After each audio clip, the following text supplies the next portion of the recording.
فرمائے۔ اس کے بعد جو ہے نا وہ اللہ تعالیٰ دوبارہ غزوہ احد کے جو ہے نا وہ چند حالات کے اوپر ذکر کر رہے ہیں، چونکہ میں نے شروع میں بتایا ہے کہ اللہ تعالیٰ پیچھے بھی اسی کا تذکرہ کر رہے تھے، درمیان میں جو ہے نا وہ جو معاملات بگڑے اس کی وجوہات پر بات کی، پھر اللہ تعالیٰ نے جہنم جو کافروں کے لیے تیار کی ہے اس کی وعید اور عذاب کی طرف اشارہ کیا، پھر جنت کی طرف اشارہ کیا جو متقین کے لیے تیار کی ہے، پھر متقین کی صفات بیان کی، اور یہاں تک جو ہے نا وہ متقین کی صفات تھی۔ اس کے بعد اللہ تعالیٰ جو ہے نا وہ دوبارہ وہی بات کو جو ہے نا وہ ساتھ ملا رہے ہیں، قد خلت من قبلکم سنن فسیروا فی الارض فانظروا کیف کان عاقبۃ المکذبین، تحقیق تم سے پہلے بھی جو ہے نا وہ معاملات اور واقعات گزر چکے ہیں، پس تم جو ہے نا وہ زمین کے اندر سیر کرو اور دیکھو کہ کس طرح اللہ تعالیٰ نے آیات کو جھٹلانے والوں کا انجام کیا تھا۔ آپ جانتے ہیں غزوہ احد کے اندر نبی علیہ الصلوۃ والسلام سمیت بعض صحابہ کرام شدید زخمی ہوئے تھے، تو ان حالات کے اندر جو ہے نا اللہ تعالیٰ نے انہیں یہ تنبیہ کی ہے، بلکہ یہ سمجھایا ہے کہ یہ نہیں ہے کہ صرف جو ہے نا وہ تمہیں ان مشکلات کا سامنا رہا ہے، تم سے پہلے بھی جو ہے نا وہ کئی لوگ ان مشکلات سے جو ہے نا وہ گزرے ہیں، اور تم سے بڑا بڑا عذاب کیف کان عاقبۃ المکذبین، اللہ تعالیٰ نے جھٹلانے والوں کا کیا حشر کیا جا کے دیکھو۔ تمہیں تو نافرمانی چھوٹی سی تم نے اللہ کے رسول کی نافرمانی کی ہے، تمہیں کہا تھا کہ اس گھاٹی سے جو ہے نا وہ تمہیں وہاں پر چھوڑنا نہیں ہے، نیچے جو مرضی ہو جائے، تم نے یہ دیکھا کہ تمہارے حالات ان لوگوں پر جو ہے نا وہ ہیوی ہو گئے ہیں، اور تم نے جو ہے نا وہ یہ دیکھتے ہوئے کہ ہم جیت کے اندر جو ہے نا وہ شریک ہو جائیں، اپنی جگہ کو اپنی اس پوزیشن کو چھوڑ دیا۔ اللہ نے اس کے بدلے میں انہیں اتنی تنبیہ کی۔ اب اس کی وضاحت مزید اللہ تعالیٰ چند آیات میں کر رہے ہیں، وہ یہی حالات کے اوپر بات ہوگی، لیکن اللہ نے ساتھ میں یہ بھی کہا ہے کہ تمہیں جو سزا ملی ہے اس کو چھوڑ دو، اس کے علاوہ یہ تو کچھ بھی نہیں ہے۔ ان لوگوں کے حالات دیکھو گے جن پر اللہ کا باقاعدہ عذاب اترا ہے، وہ قوم عاد تھی، قوم سمود تھی، وہ اصحاب الحجر تھے، وہ اور اس کے بعد جو ہے نا وہ نوح علیہ السلام کی قوم تھی، لوط علیہ السلام کی قوم تھی، یعنی کہ ان قوموں پر کیسے کیسے عذاب اترے۔ آپ آج بھی جا کر ان کی باقیات کو دیکھیں کہ وہ اتنے درخت کے کھجور کے درخت کے تنے جتنے جو ہے نا وہ لمبے لمبے مرد اور عورتیں، اتنے بڑے بڑے لوگ، وہ کہتے تھے ہم نے جو یہ بڑی بڑی عمارتیں بنائی ہیں، قرآن مجید کے اندر ان کا تذکرہ ہے، ہم نے یہ بڑی بڑی عمارتیں بنائی ہیں، انہی عمارتوں میں ہمیں کون نقصان پہنچا سکتا ہے؟ اللہ نے ایک ہوا کو چلایا ہے اور وہ سارے کے سارے اس طرح پڑے ہوئے تھے جیسے ایک درخت کے تنے زمین پر لیٹے ہوتے ہیں، گر کر کٹ کر جو ہے نا وہ پڑے ہوتے ہیں، اس طرح جو ہے نا وہ اپنی عمارتوں کے اندر وہ اپنے اس طرح حال میں پڑے ہوئے تھے۔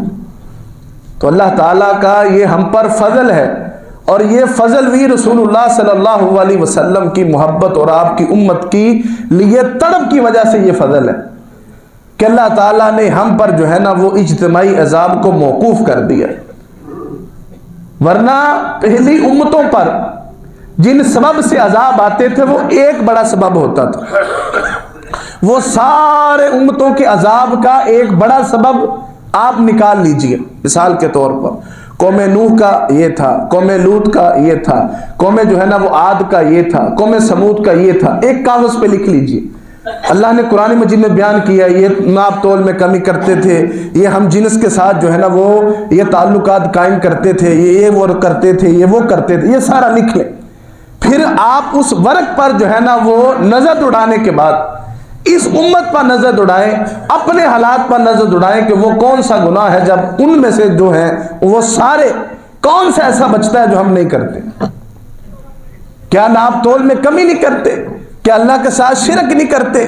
کیا ہم جنس پرستی کے لیے وہ آوازیں جو اٹھتی ہیں ان کو کیا ہم دبانے کی کوشش کرتے ہیں جو اس کو فروغ دینے میں اپنا کردار ادا کرتے ہیں؟ کون سا ایسا جرم ہے جس کے اندر ہم شریک نہیں ہیں؟ آپ یہ اللہ کے رسول کی محبت کو جو ہے نا وہ دعائیں دیجئے کہ وہ ہمارے نصیبے کے اندر آئیے کہ اللہ نے ہمیں نشان عبرت نہیں بنایا۔ ہمارے اعمال آپ ایک نیکی کیجئے، اگر اس کے اندر خلوص ہے، تقوی ہے، خشیت ہے، للہیت ہے، اللہ اس کو 700 گنا تک بڑھا کر اجر دے گا۔ کیوں؟ کیونکہ اللہ کے رسول علیہ الصلوۃ والسلام نے رو رو کر دعائیں کی۔ آپ وہ اس نماز کا بدلہ اپنے عمل سے کیوں کر نہیں دے سکتے کہ آپ وہ نماز پڑھ رہے ہیں اور تہجد کا وقت ہے؟ جب یہ آیت آئی ان تعذبہم فانہم عبادک، اے اللہ اگر تم ان کو عذاب دے گا تیرے بندے ہی ہیں، اگر تم معاف کر دے گا تو بڑا رؤوف الرحیم ہے۔ اور اللہ کے رسول ہچکی باندھ کر رو رہے ہیں۔ روایت کے اندر آتا ہے کہ آپ اتنا روئے ہیں کہ اسی موقع پر جبریل علیہ السلام آئے اور پوچھا ہے کہ اللہ کے رسول کیوں رو رہے ہیں؟ حالانکہ اللہ کو نہیں پتا کیوں رو رہے ہیں، کیوں رو رہے ہیں؟ فرمایا کہ جبریل اللہ سے کہیے کہ جو میری امت ہے اس معاملے میں جو ہے نا وہ بڑا پریشان، اللہ تعالیٰ نے جو ہے نا وہ یہ پیغام بھجوایا، یہ وحی اتاری کہ ہم آپ کو آپ کی امت کے معاملے کے اندر خوش کر دیں گے۔ ہمیں تھوڑا بہت جو ہے نا ان معاملات کو سمجھنا چاہیے کہ ہم بحیثیت امت ہمارا تعارف کیا جاتا ہے، ہم کس تعارف کے حامل ہیں لوگوں کے سامنے، ہماری تعلیم و تربیت و ہمارا نصاب کیا اور ہمارے اعمال کیا ہیں۔ ہمیں جو ہے نا وہ اس چیز پر نظر دوڑانی چاہیے، ورنہ وہ واقعہ زیادہ دور نہیں ہے، اسی کتاب کے اندر لکھے ہیں۔ اللہ تعالیٰ نے کہا فانظروا کیف کان عاقبۃ المکذبین، تم نظر دوڑاؤ، دیکھ لو جا کر اللہ تعالیٰ نے ان کا کیا حشر کیا۔ آپ جانتے ہیں کہ سمندر کے اوپر پایوں رکھا تھا فرعون نے، اس کا سارا لاؤ لشکر اللہ تعالیٰ نے اسی کے اندر غرق کر دیا۔ فرعون کیا کرتا تھا؟ وہ کہتا تھا میں فیصلہ کروں گا کہ جو ہے نا وہ لوگوں کے ساتھ کیا کرنا ہے۔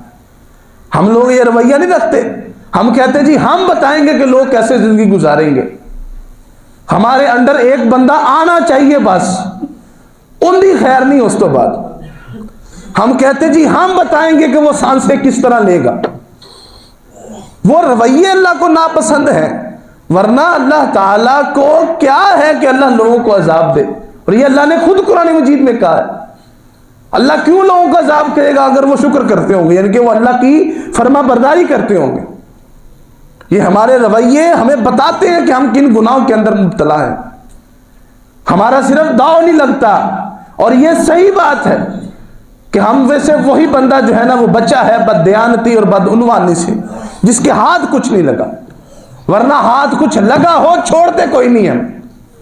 اگر کوئی سامان بیچتا ہے، کوئی سامان کو منگوا کے دیتا ہے، کوئی کسی پوسٹ پر بیٹھا ہوا ہے، اس کا بس داؤ لگنا چاہیے۔ کیونکہ ہم نے یہ دنیا سمیٹ لینی۔ یہ نہیں ہے کہ ہم دنیا سے محبت نہیں رکھتے، یا میں کہوں کہ میں بڑا زاہد ہوں، مجھے دنیا کی پرواہ نہیں ہے، لیکن ہم ان دیمک سے بچنا چاہتے ہیں جو دیمک ہمارے ایمان، عمل صالح، انسانیت کو ہمارے اندر سے ختم کر رہی ہے۔ مال کمائیں، آپ بن جائیں، آپ جو ہے نا وہ دنیا کے بڑے تاجر۔ کہ آپ وہ پہلے مسلمان نہیں ہوں گے جو دنیا کے پہلے بڑے تاجر بنیں گے۔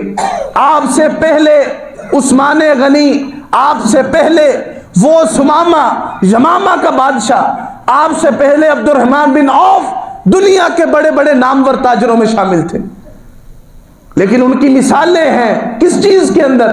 اللہ کی اطاعت کے اندر۔